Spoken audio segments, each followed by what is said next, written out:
you like a bright under eye with smooth diffused blush, no harsh lines, I'm going to show you my favorite way to get it done. I'm using a blend of YSL All Hours and NARS Light Reflecting Foundation.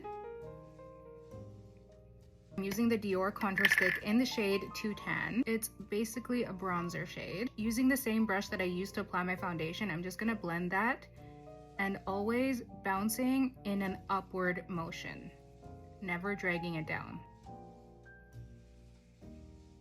I always take a little bit extra and just make sure it's connected here. I usually use 3 different blushes. I'll start with a cream or liquid. I'll top that off with a matte blush in a similar shade. And on top of that, I'll use another one in a similar shade that has a little bit of a more luminous finish. Cream blush first. This is Danessa Myricks in the shade Jubilee. And I'm still using the same exact brush that I put my foundation and bronzer on with. I'm gonna bounce that around to blend it out. I go right up into the under eye. Personal preference, but I don't like going all the way up here, so I just go right into the hairline here. I'll take a little bit more and just concentrate that on one area for a little bit more pigment. After cream blush is concealer, but first I'm going to use the Huda Beauty Full Filter Corrector in the shade Cherry Blossom. This one's a slightly pinkish peachy shade, and I find that using this just right here helps to blend in the blush to the concealer. I'm going to use the small end of the brush and bounce that around. I'm not going to move the brush around too much because I do want to keep that placement right on the outer part. For concealer, I'm using Hourglass in the shade Sepia. This is the lightest one that I use. Beach is my actual color, Sepia is a lighter color. I'm going to use the smaller end of the brush again to blend that out. Once I blended out this corner here, I like to take what's left on the brush and just lightly tap it up here to clean it up a bit but not create a harsh line. Side of the nose. To blend out this concealer right here, I'm going to use the Haus Labs concealer brush. Bouncing, tapping motion, and I don't want to move the brush too much because I want to keep that placement concentrated right there. Making sure to connect it to where the concealer was on the side of the nose and also connect it to where I placed that corrector. You want everything to blend together, no harsh edges, no harsh lines, no separation between any of the products you lay down. Once that concealer is blended out, I'm going to take the small part of the brush that I used to blend out the corrector and just tap over that area there to make sure that everything is blended. This is one of the most important parts to me, is to continuously go in with the brushes that I've been using to blend out the edges and make sure that everything is seamless. I'll even take the bigger side that I used to apply the blush and lightly go over it also. I'm not adding any more product, I'm just making sure that everything is blended.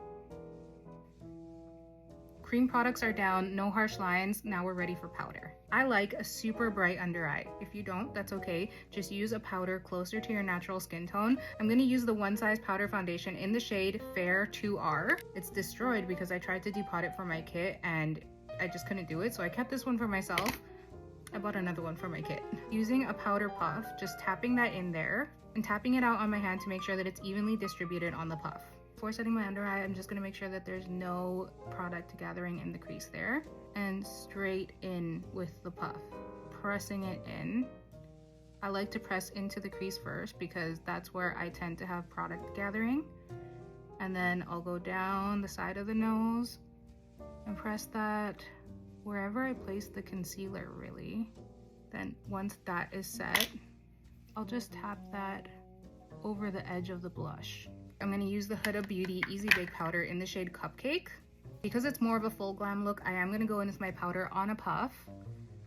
If I'm doing something a little bit more natural, I will use a fluffy brush because it gives a more natural finish. This is going to give you that glam, blurred, matte look. And just like I did with the creams, I'm going to take the puff and blend over the edge where it meets with the lighter powder to make sure that it's super smooth. Face is set, time for bronzer. I'm using the Dior Forever Nude Bronzer in the shade 30 Tan. It's my favorite bronzer. I'm just gonna go over any areas where I initially placed that cream bronzer. So here, the side here, on the forehead, also gonna dust some on the nose. Now it's time to layer the blushes. I'm gonna go in with Copper Tone from MAC. I've literally been using this for like 15 years. I always like to use a loosely packed, fluffy brush Anything too dense, I find deposits a lot of pigment, makes it harder to blend out. A brush like this kind of helps you do the blending. Taking a good amount of blush here and going over where I placed the cream blush. I do like to concentrate a lot of the pigment right here. It's kind of the highest point of my cheekbone here. And once I'm happy with the pigment, I will take what's left on the brush and take that on my under eye area. Just lightly dust it in there. And the last blush is gonna be a luminous blush. This one is Kosas Blush is Life in the shade Dreamland. Love this blush. Same brush. And just tapping that on the part of my cheek that has the most volume. So that's gonna be right here for me. I don't want the whole cheek to look super luminous, so I'm just gonna keep it in one specific area. Look at the glow that adds. Just for extra measure, once everything is done, I'm gonna take the brush that I used to apply my bronzer and just go over the edges. Make sure everything is really well blended. And done. No harsh lines, smooth blush, bright under eye. This is literally the blush technique I use 90% of the time on myself. If you don't like a peachy warm blush, you can do the same exact steps with a pink blush or any color you want. The key is layering and blending.